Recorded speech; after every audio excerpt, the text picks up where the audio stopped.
మరొకసారి మీ ముందుకి ఇలాగ రావడం ఎంతో సంతోషకరం. ఈరోజు మన అంశము రక్షణ ఔన్నత్యము అనే మాట. ఆ రక్షణ ఔన్నత్యములో పవిత్రీకరణ అనే మాట. ఈ పవిత్రీకరణ అనే మాట 16 పదాలలో ఒక భాగము కదా. మనం నేర్చుకున్నాం జూలై 20వ తేదీ 2020 సంవత్సరమున 16 పదాలు ఉన్నాయని, ఆ 16 పదాలలో మనము విశ్వసించిన తర్వాత పొందే ఆశీర్వాదాలలో ఒకటి పవిత్రీకరణ. ఆ పవిత్రీకరణ అన్నప్పుడు మనము ఏం నేర్చుకున్నామంటే, గతసారి వాక్యము ద్వారా పవిత్రీకరించబడతాం అని నేర్చుకున్నాం. ఆ 16 పదాలు నేను ఒకసారి చదువుతాను, అది అలాగే గుర్తుపెట్టుకుందాం. మొట్టమొదటిది ఏమిటి అనగా భవిష్యత్ జ్ఞానము. రెండవది ముందుగా నిర్ణయించుట. మూడవది ఎన్నుకొనుట. నాలుగవది దత్తపుత్రత్వము. ఐదవది కృపను కూడాను మనం నేర్చుకున్నాం ఆగస్టు నెల 4వ తారీఖున. దాని తర్వాత పశ్చాత్తాపము, తర్వాత విశ్వాసము, తర్వాత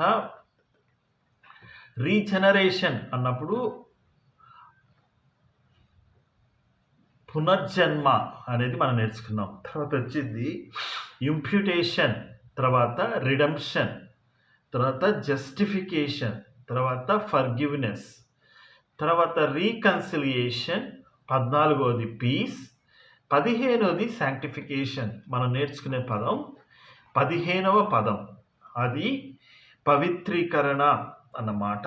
లేకపోతే ఇంకొక మాట ఏమిటి అనగా ప్రత్యేకింపబడుట అనే మాట కూడాను కొద్దిగా వస్తుంది. దీంట్లో పవిత్రీకరణ, రక్షణ ఔన్నత్యము, దీంట్లో ఉండే పవిత్రీకరణలో ఇది 3వ అంశం, 3వ మెసేజ్, 3వ వర్తమానం. మనము పవిత్రీకరించబడేది ఈరోజు మనం నేర్చుకునేది ఏంటి అనగా, ఈ శాంక్టిఫికేషన్ అనేది by the blood of Christ. యేసుక్రీస్తు యొక్క రక్తము ద్వారా మనము పవిత్రీకరించబడతాం అని మనం చదువుతాం. మన అంశానికి పోకముందు ఒక వాక్య భాగాన్ని చదువుకుందాం. హెబ్రీయులకు రాసిన పత్రిక 13వ అధ్యాయము 12వ వచనం. Hebrews chapter 13:12. కావున యేసు కూడా తన స్వరక్తము చేత ప్రజలను పవిత్రీకరించుటకై, తెలుగులో అయితే పరిశుద్ధపరచబడుటకై అనే మాట రాయబడింది. పవిత్రీపరచుకుటకై గవిని ఎదుట శ్రమ పొందెను. దేవుడు చదవబడిన వాక్య భాగాన్ని మన యొక్క వినికిడిలో దీవించునుగాక. మరొకసారి చదువుతున్నాను. కావున యేసు కూడా తన స్వరక్తము చేత ప్రజలను పరిశుద్ధపరచుటకై గవిని వెలుపట శ్రమ పొందెను. కావున మనం ఆయన నిందను భరించుచు శిబిరము వెలుపలికి ఆయన యుద్ధకు వెళ్ళుదుము. ఇక్కడ చూసినట్లయితే 2 ఆల్టర్స్ అంటారు. 2 బలిపీఠాల గురించి మాట్లాడబడింది. ఒక బలిపీఠము ఏమిటి అనగా, యెహోవా దేవుడు మోషేకు ప్రత్యక్షమై నిర్మించమన్న బలిపీఠము ఒక బలిపీఠము. అది నిర్గమకాండములో మనం చూస్తాం. రెండవది యేసుక్రీస్తు ప్రభువే బలి అయి, ఆయనే బలిపీఠమై, ఆయనే సమస్తమై, అన్నిటిలోనూ ఆయనే అయ్యుండి వధింపబడిన ఆ బలి ప్రభు అయిన యేసుక్రీస్తు.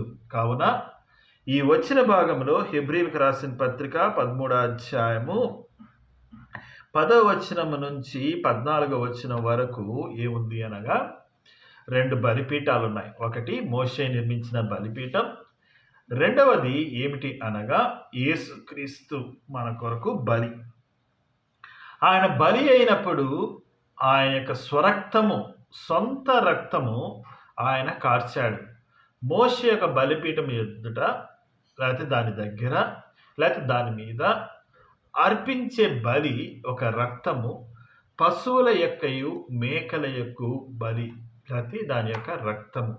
కావున ఇక్కడ ఏం చెప్తున్నాడంటే ఆ యేసుక్రీస్తు ప్రభు యొక్క రక్తము ద్వారా మనం శాంక్టిఫై అవుతాం.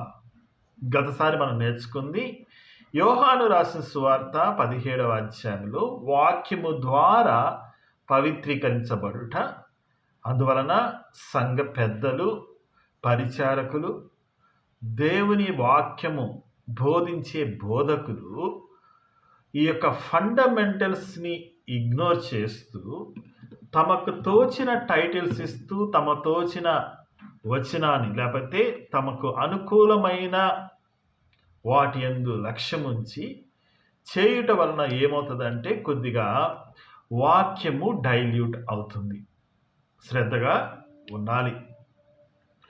పవిత్రీకరణ అనేది 5 విధాలుగా జరుగుతుంది అని మనం నేర్చుకోవాలి.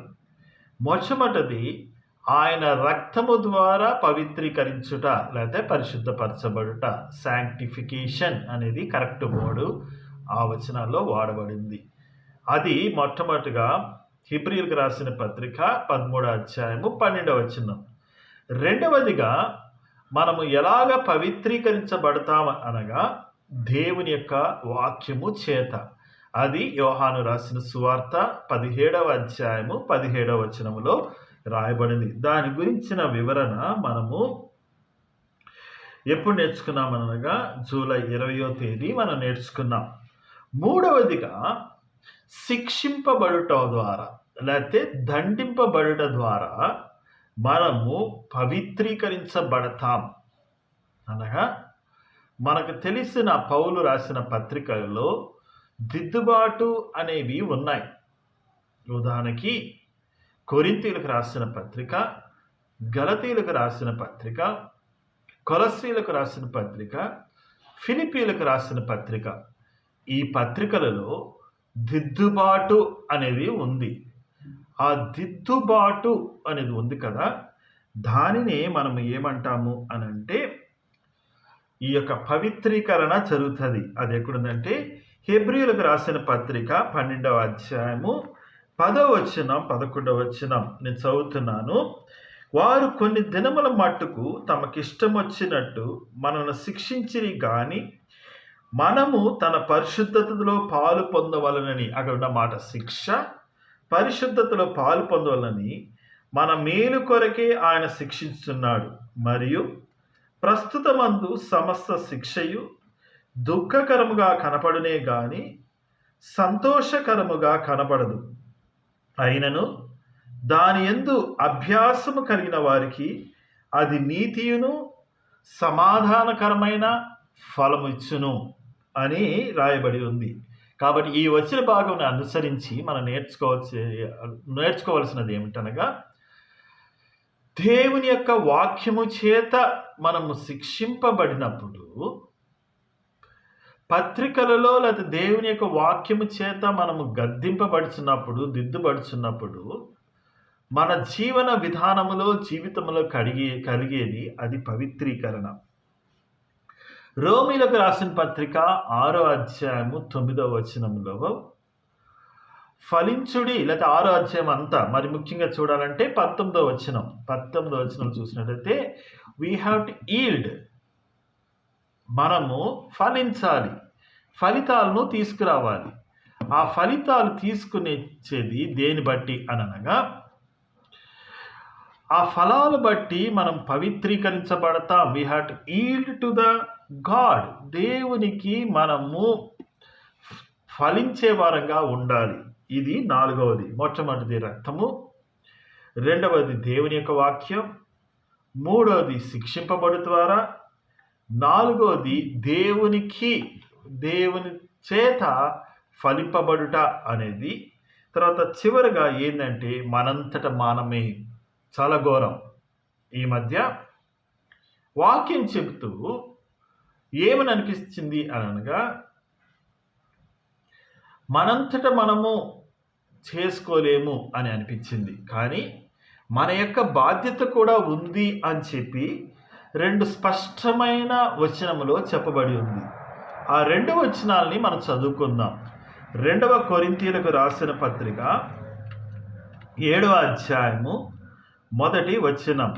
2 Corinthians చాప్టర్ 7 వర్స్ 1. 2వ కొరింథీ 7వ అధ్యాయము 1వ వచనం.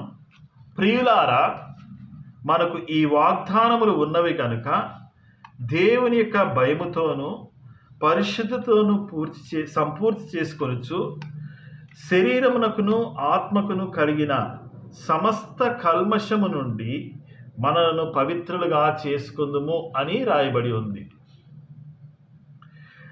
దేవుని యొక్క భయముతోనూ పరిశుద్ధతను సంపూర్తి చేసుకొనుచు శరీరమునకును ఆత్మకును కలిగిన సమస్త కల్మషము నుండి మనలను పవిత్రులుగా చేసుకుందుము. అక్కడున్న మాట అవుట్ సైడ్ అండ్ ఇన్సైడ్.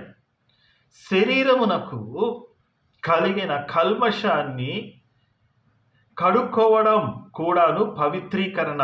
ఈ మధ్య నేను విన్నది ఏంటి అంటే అది పవిత్రీకరణ కాదు అనేసి.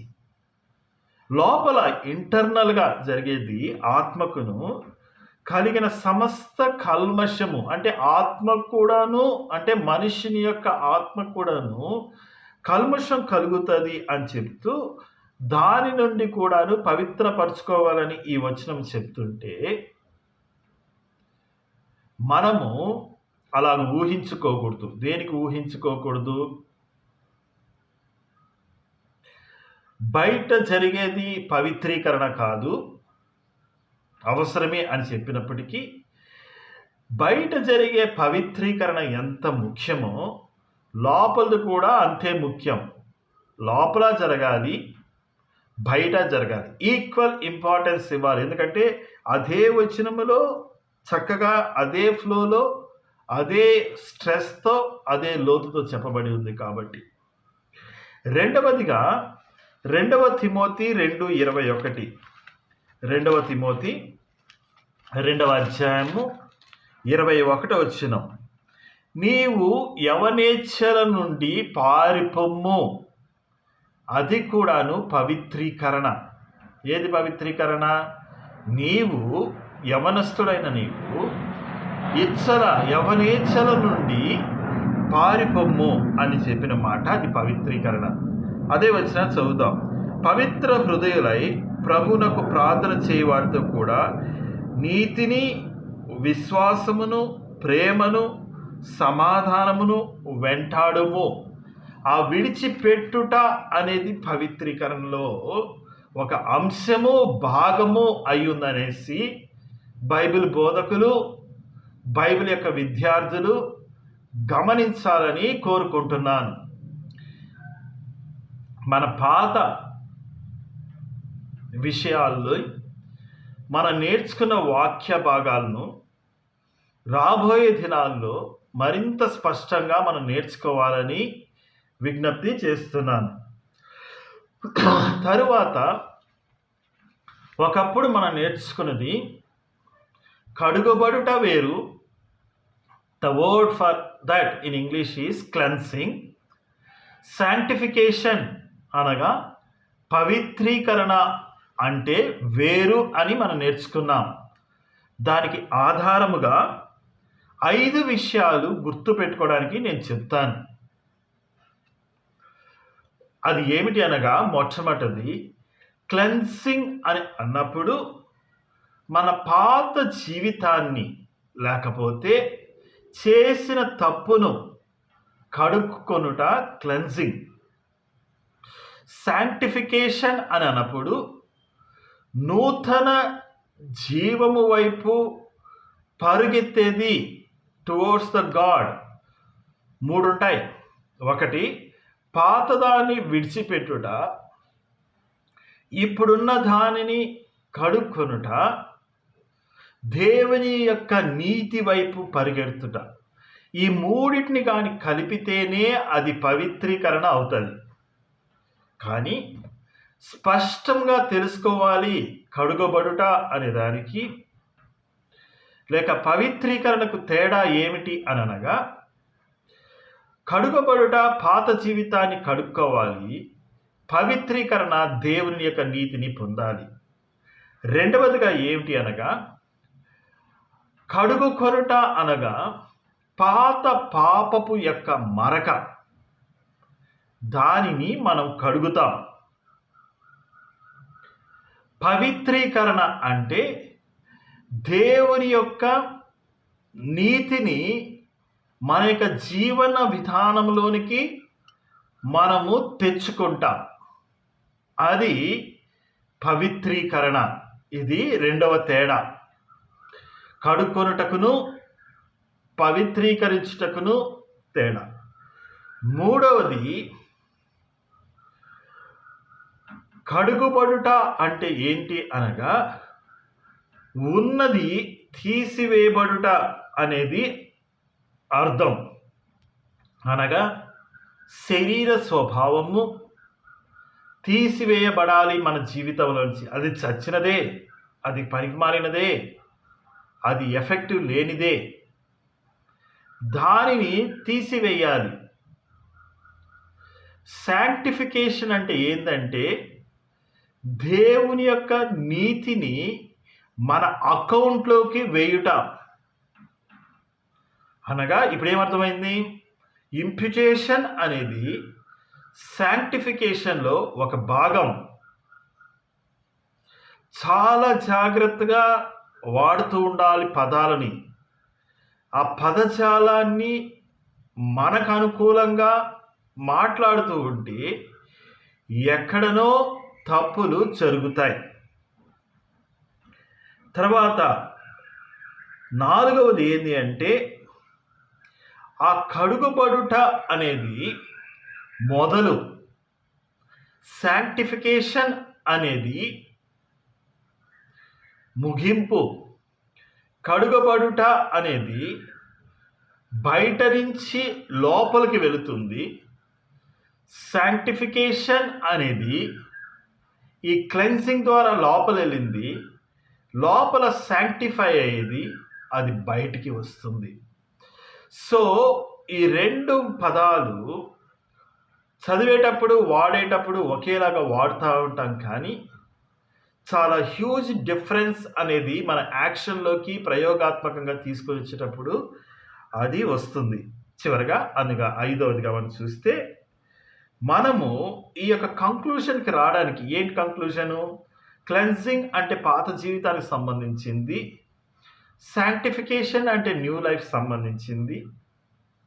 రెండవది, క్లెన్సింగ్ అంటే పాపపు మురికిని తీసివేయడాన్ని, శాంక్టిఫికేషన్ అంటే నూతన జీవనానికి సంబంధించిన పదార్థము మనలోకి రావడం అని.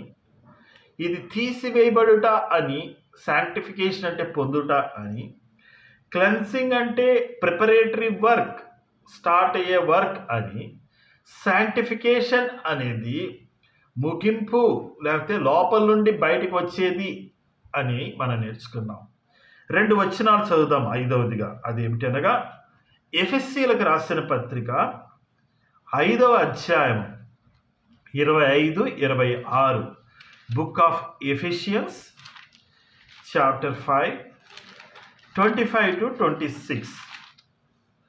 అక్కడ ఏముందంటే, పురుషులారా మీరును మీ భార్యను ప్రేమించుడి, అటువలే క్రీస్తు కూడా సంఘమును ప్రేమించెను, అది కలంకమైనను ముడతైనను అట్టిది మరి ఏదైనాను లేక పరిశుద్ధమైనది గాను నిర్దోషమైనది గాను మహిమగల సంఘము గాను తన ఎదుట దాన్ని నిలబెట్టుకోవాలని వాక్యముతో ఉదక స్నానము చేత దానిని పవిత్రపరిచి. మరొకసారి ఇక్కడ చూస్తున్నాం, ఏం చూస్తున్నామంటే వాక్యముతో ఆయన పవిత్రపరుస్తాడనేసి, పవిత్రపరిచి పరిశుద్ధపరచుకున్నట్టుగా తను తానే అప్పగించుకొనెను అనే మాటను మనము నేర్చుకుంటున్నాం. ఆయన పవిత్రీకరిస్తాడు, పరిశుద్ధపరుస్తాడు.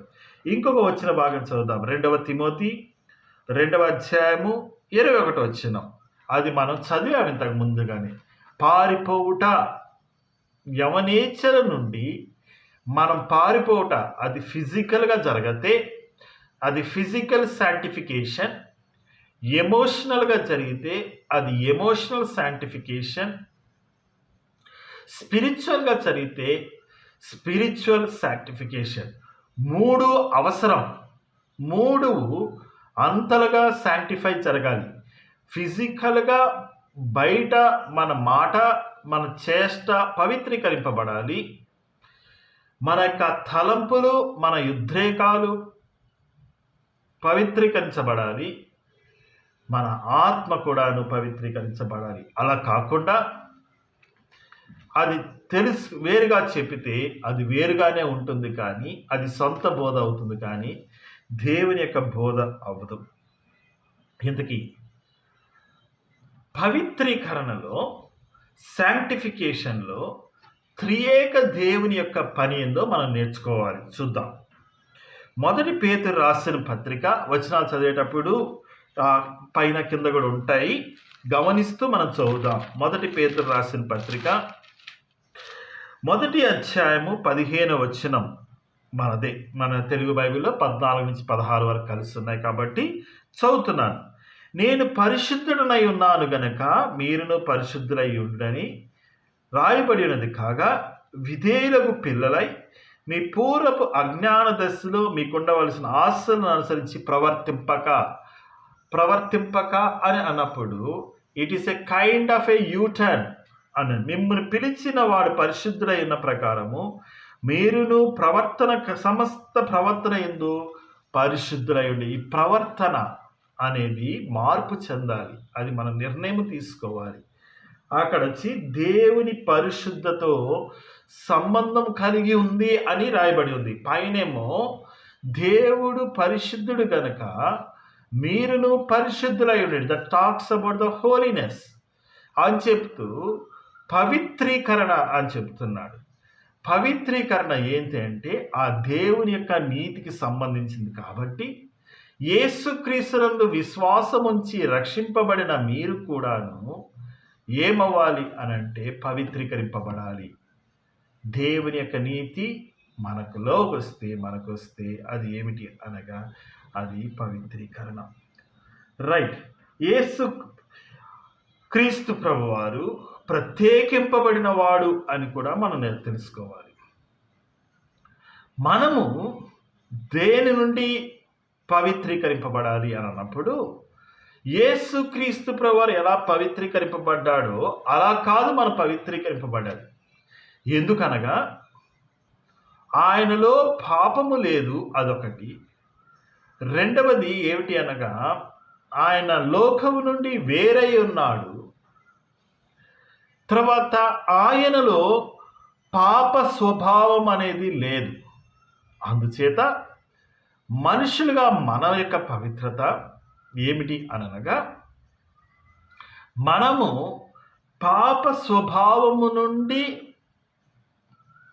వేరవుట, ప్రత్యేకింపబడుట, ఈ లోకములో నుండి వేరవుట పవిత్రీకరణ,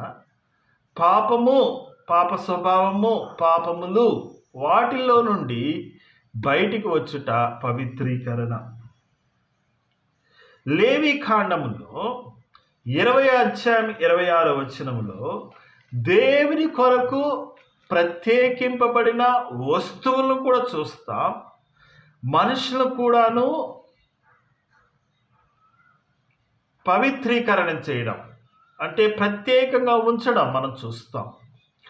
ఉదాహరణకి గుడారములోని బలిపీఠం, గుడారములోని దీపవృక్షం, ఇవన్నీ కూడాను పవిత్రీకరింపబడ్డాయి, శాంక్టిఫై అయ్యాయి.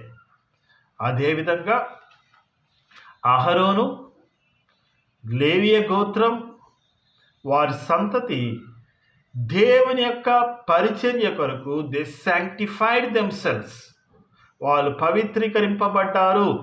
లేకపోతే దేవుని చేత వాళ్ళు మాత్రమే పవిత్రీకరింపబడ్డం కాకుండా వాళ్ళు దేవుని చేత పవిత్రీకరింపబడుటకు ఎన్నుకొనబడ్డారు అని మనం నేర్చుకోవాలి. అంతేగాని పాత నిబంధనలో పవిత్రీకరణ లేదు అని చెప్పుట శుద్ధ అబద్ధమవుతుంది. కాబట్టి వాక్యోపదేశకులు, బైబిల్ చదువులు, సంఘస్థులు పాత నిబంధనలో పవిత్రీకరణ లేదు అని చెప్పకూడదు. ఇశ్రాయేలీయులు ప్రత్యేకింపబడిన వారు దేవుని కోసం. ఆయన చేశాడు ఆ పని. అంత స్పష్టంగా ఉన్నప్పుడు మనము లేదు అని చెప్పుట అంత ఆరోగ్యకరమైన బోధ కాదు. ముందుకు సాగి వెళ్దాం. ఆ మాట చదువుదాం. లేవికాండం 20 అధ్యాయము 26 లేవికాండం 20 అధ్యాయము 26 యెహోవా అను నేను పరిశుద్ధుడను, మీరు నా వారై ఉండునట్లు అనగా ఐ శాంక్టిఫైడ్ యూ అని చెప్తూ అన్ని జనుల నుండి మిమ్మను వేరుపరిచితిని. ఐ సపరేటెడ్, అది కూడా శాంక్టిఫికేషన్ వర్డ్. అది క్లెన్జింగ్ వేరు, శాంక్టిఫికేషన్ వేరు. సపరేషన్ వేరు, శాంక్టిఫికేషన్ వేరు. కానీ అవన్నీ కూడాను ఈ మాట ఇక్కడ వాడబడిన మాట శాంక్టిఫైడ్ ఇన్ ఇంగ్లీష్లో. That is the correct word in Greek also. ఆ వేరు పరిస్థితిని అని అన్నప్పుడు it talks about the sanctification. పాత నిబంధనలో గుడారము ప్రత్యేకమైనది. It is sanctified one. ఇశ్రాయేలు శాంక్టిఫైడ్ పీపుల్. అహరోను శాంక్టిఫైడ్ పీపుల్. అహరోను లేకపోతే లేవీలు, లేవి యొక్క సంతతి శాంక్టిఫైడ్ పీపుల్. వాళ్ళు శాంక్టిఫైడ్ కాదు, లేకపోతే పాత నిబంధనలు అలాంటి మాట లేదు అని చెప్పుట అంత ఆరోగ్యము కాదు. శాంక్టిఫికేషన్, పవిత్రీకరణలో మనుషుల యొక్క పాత్ర, అది కూడాను లేదు అని చెప్పుట నేను మా ప్రాంతంలో నేను విన్నాను. దేవుని వాక్యాన్ని చూద్దాం. పవిత్రీకరణలో మన వంతు ఉంది అని మహాభక్తులు మొదటి నుంచి చెప్పుకుంటూ వస్తున్నారు.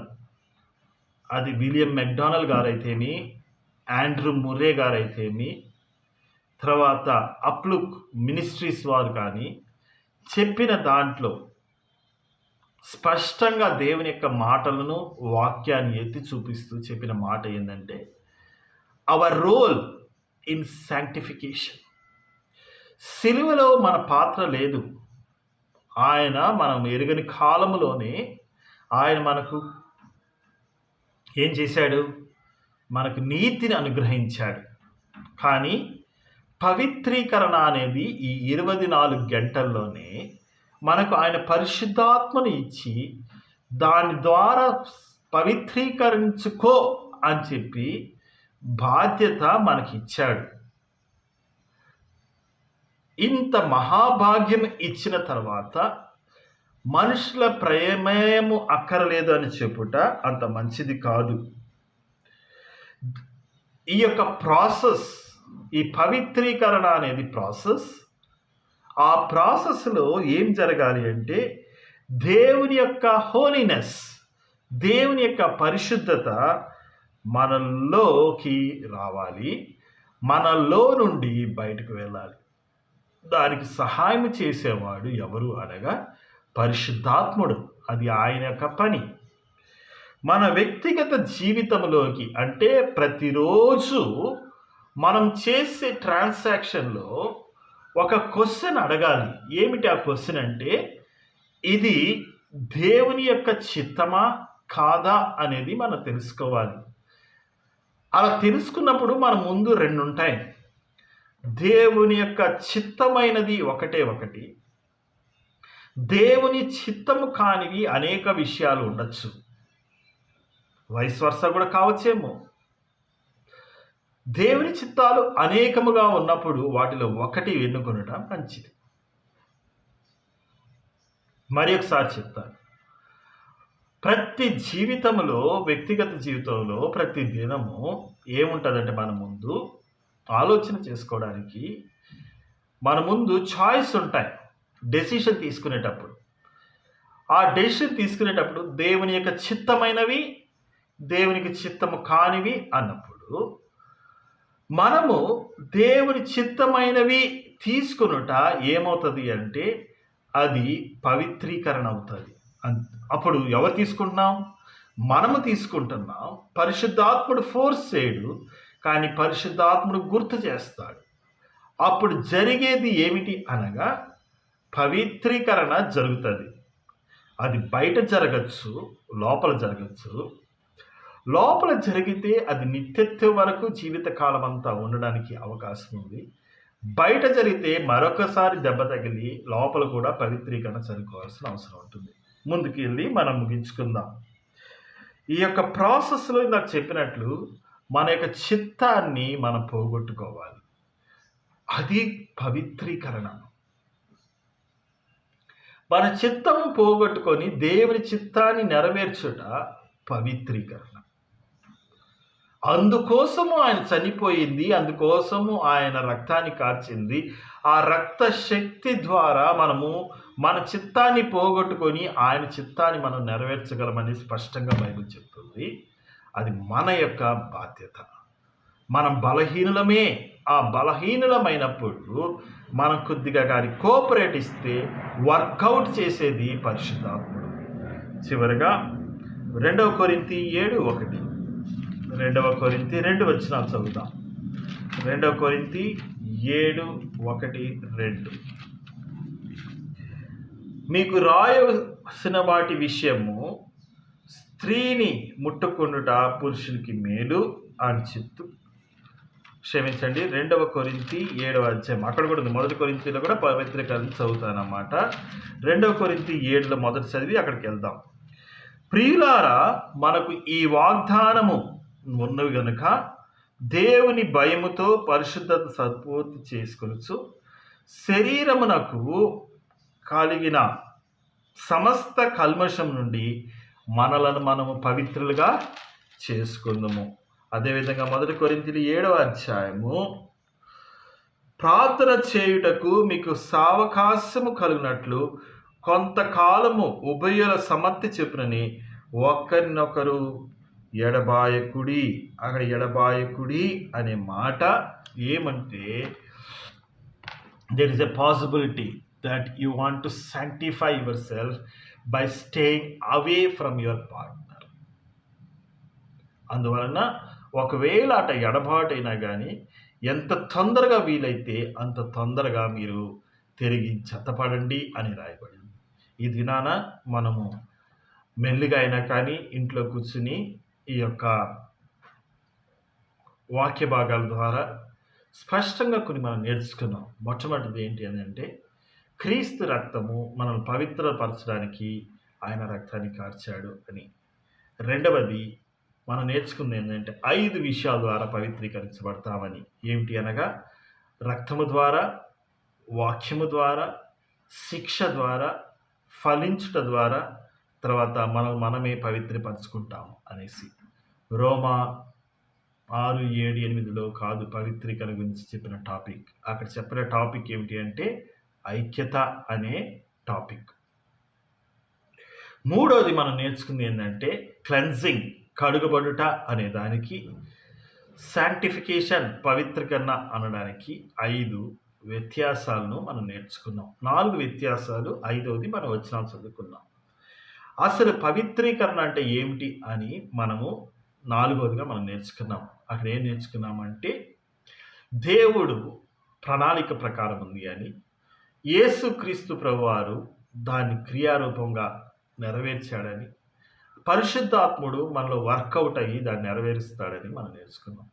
చివరిగా 5వదిగా మనం నేర్చుకుంది ఏమిటి అంటే మనుషుల యొక్క బాధ్యత. మనుషుల యొక్క బాధ్యత లేదు అని చెప్పకూడదు. పాత నిబంధనలో పవిత్రీకరణ లేదు అని చెప్పకూడదు. అలా చెప్పుట అది అంత ఆమోదయోగ్యమైనది కాదు. రక్షణ ఔన్నత్యంలో మనము ఐక్యత, కృప, పవిత్రీకరణ. పవిత్రీకరణలో మళ్ళీ 3 భాగాలు, 3 మెసేజెస్ మనం విన్నాం. ఇంట్రడక్షన్గా రక్షణ ఔన్నత్యము 16 పదాల నేర్చుకున్నాం. దేవుడు శ్రోతలను దీవించును గాక.